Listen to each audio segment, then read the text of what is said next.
Գյուրջան Կասկադ, հասանելի բնակարաններ 65 ամիս մարման ժամկետով։ Հարգելի հայրենակիցներ, պարոն Պողոսյան, այս վերջին օրերի ընթացքում մենք քննարկում ենք Հայաստանի Հանրապետության իրավապահ ոլորտի, հատկապես դատախազության եւ քննչական կոմիտեի հաղորդումները եւ կարծում եմ, որ իմ գործընկերները առավել քան ըստ ուղղությունների եւ հարցադրումների եւ ելույթների ժամանակ ներկայացրեցին այն իրողությունը, որ տիրում է Հայաստանի Հանրապետությունում։ Ես ստիպված եմ նորից անդրադառնալ 2020 թվականի 44-օրյա պատերազմին, որովհետև մնացած բոլոր հնչեղ հարցերի շրջանակներում 44-օրյա պատերազմը ամենակարևոր եւ ամենաաղետալի իրադարձությունն է, որը որ եւ Արցախի եւ Հայաստանի Հանրապետության համար ամենադժվար իրավիճակն է ստեղծել այսօրվա դրության։ Ես եւ դատախազին հարց տվեցի եւ նաեւ ձեզ, պարոն Պողոսյան, վերաբերող թե պատերազմի ընթացքում եւ թե պատերազմից հետո իրականացված գործողություններին, բայց հիմա կարող եք կամ եզրափակիչում կամ նաեւ հետագայում գրավոր տեղեկացնել, կարծում եմ, որ խորը ուսումնասիրությունից հետո պետք է պատասխանեք մի պարզ հարցի։ Այստեղ խոսք գնաց 13000 քրեական գործերի եւ 13000 քրեական գործերից քանիսն են այդ 13000-ից վերաբերում բանակին եւ քանիսն են վերաբերում մնացած բոլոր ոլորտներին, ովքեր հավասարաչափ պատասխանատվություն են կրում, թե քաղաքական, թե իրավական պատասխանատվություն են կրում Հայաստանի Հանրապետության եւ Արցախի Հանրապետության համար։ Գիտենք, որ պատերազմը քաղաքականության շարունակությունն է եւ քաղաքական ղեկավարներից, հատկապես ռազմաքաղաքական ղեկավարներից է կախված, թե ինչպես է պատերազմը սկսվում, ինչ հանգամանքներ են դրանից առաջ լինում, ինչպես վարել այդ պատերազմը, ինչ ինտենսիվությամբ գործողություններ իրականացնել, ինչպիսի պայմանների գնալ հաշտության պատերազմը կանգնեցնելու, այսինքն ինչ արտաքին եւ ներքին քաղաքականություն վարել, որպեսզի համագործակցությամբ եւ նաեւ աշխարհաքաղաքական զարգացումների այսպես ենթատեքստում համագործակցություն իրականացնել ռազմավարական գործընկերների կոալիցիոն համակարգի հետ միասին պատերազմը կանգնեցնելու եւ համապատասխան ընթաց տալու համար։ Ընդ որում ասեմ հետեւյալը, որ թույլ այսպես ռազմաքաղաքական ղեկավարների համար անչափ կարեւոր է, որ այդ պատերազմը կամ արագ կանգնեցվի, կամ էլ գնալ հաշտության, ամեն ինչ ձեռնարկել գնալ հաշտության։ Այս իրավիճակում անչափ կարևոր է, որպեսզի մենք գնահատական տանք մեր իշխանության բոլոր թևերին, Այսինքն ինչ ռազմաքաղաքական որոշումներ են ընդունվել կառավարությունում, այսպես անվտանգության խորհրդում, ինչպես է ուսումնասիրվել ռազմական գործողությունների թատերաբեմը, ինչպիսի ուժերի դասավորվածություն կա, հակառակորդի այսպես հնարավոր գործողությունների բնույթը, նրա ուժերի դասավորվածությունը, այսինքն երկիրը ինչպես մոբիլիզացիայի ենթարկել եւ ռազմական ռելսերի վրա դնել, որպեսզի կարողանան երկիրը պաշտպանել, նաեւ կարողանան Արցախը պաշտպանել։ Այս բոլոր հարցերին պետք է պատասխան տա, ընդ որում, երբ որ պարոն Անդրանիկ Քոչարյանն ասում է, որ ստեղծվել է քննիչ հանձնաժողով եւ հարցաքննվել է երկրի ղեկավարությունը, հանձնես Նիկոլ Փաշինյանի, այդ հարցաքննվելուց հետո ինչ որոշումներ են ընդունվել։ Ի վերջո ամեն ինչ բարթել բանակի վրա դա անընդունելի է, որովհետեւ բանակը նաեւ պատերազմի ժամանակ պետք է թիկունք ունենա, պետք է աջակցություն ունենա, պետք է համալրված լինի։ Ինչ աշխատանք է տարել օրենսդիր իշխանությունը վերահսկողության պատերազմի ժամանակ, հենց այնպես ներկայանալ, ցույց տալ, որ եկել են պատերազմի դաշտու հետ վերադառնալը, դա անընդունելի է։ Ինչպիսին է գործադիրի աշխատանքը։ Այսօր միայն բանակն ենք թիրախավորվել, համոզված եմ, որ այդ 13000 գործերից ամենաշատը մեծ մասը, գրեթե 90%-ը բանակին է վերաբերում, բայց բանակի իրականում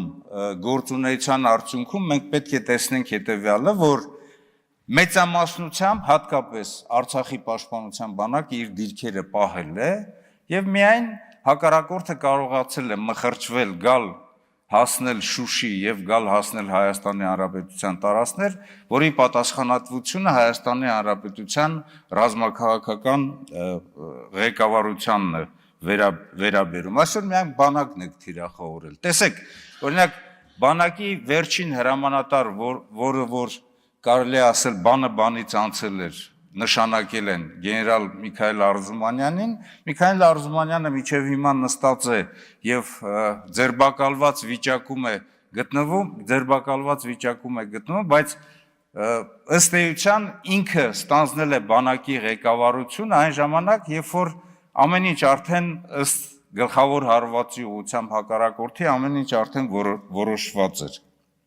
որոշված էր։ Ինչպիսի adekvatությամբ են որոշումները ընդունվել։ Տեսեք, նույնիսկ խաղաղ պայմաններում մենք տեսնում ենք, որ երկրի ղեկավարությունը ինչպես է ինքն իրեն կորցնում, սառնասրտությունը, ինքնատիրապետումն է կորցնում։ Այսպես կարելի ասել ուղեղի մթագնման պայմաններում, եթե խաղաղ պայմաններում են այդպիսի որոշումներ ընդունում, պատերազմի ժամանակ ինչպիսին կլինի նրանց իրավիճակը, կամ էլ եթե լսում ենք երկրի ղեկավարության խոսքը, ես էլ եմ եղել այնտեղ, ինչ իմաստ ունի եւ ինչ արդյունք ունի լինելը այնտեղ, եթե դու մարտական գործողությունների ընթացքում այսպես բեկում չես մցրել։ Ինչպես է պետության մնացած բոլոր գերատեսչությունները, որոնք որ խորքում պետք է աջակցեն, պաշտպանություն կազմակերպեն, իսկ անմիջապես Հայաստանի Հանրապետության սահմաններում Ադրբեջանը ավելի է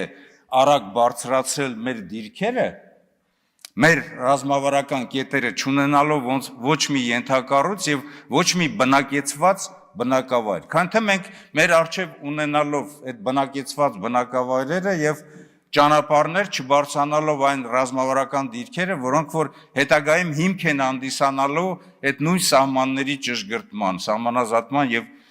սահմանագծման համար։ Դատաիրավական համակարգին է նաեւ խոսքս վերաբերվում, ասենք կոնկրետ ձեզ չի, պարոն Պողոսյան, բայց այնուամենայնիվ ռազմական գործողությունների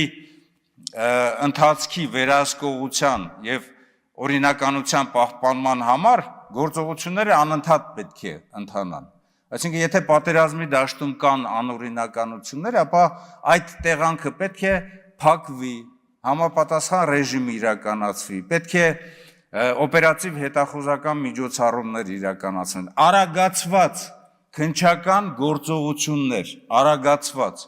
որովհետև անհրաժեշտ է հրամանատարին անմիջապես աջակից լինելու եւ նաեւ արտագնա դատավարական միջոցառումներ իրականացնել, որովհետև հրամանատարին չի կարելի կտրել մարտական գործողություններից, հրավիրել կենտրոններ եւ այդ դատական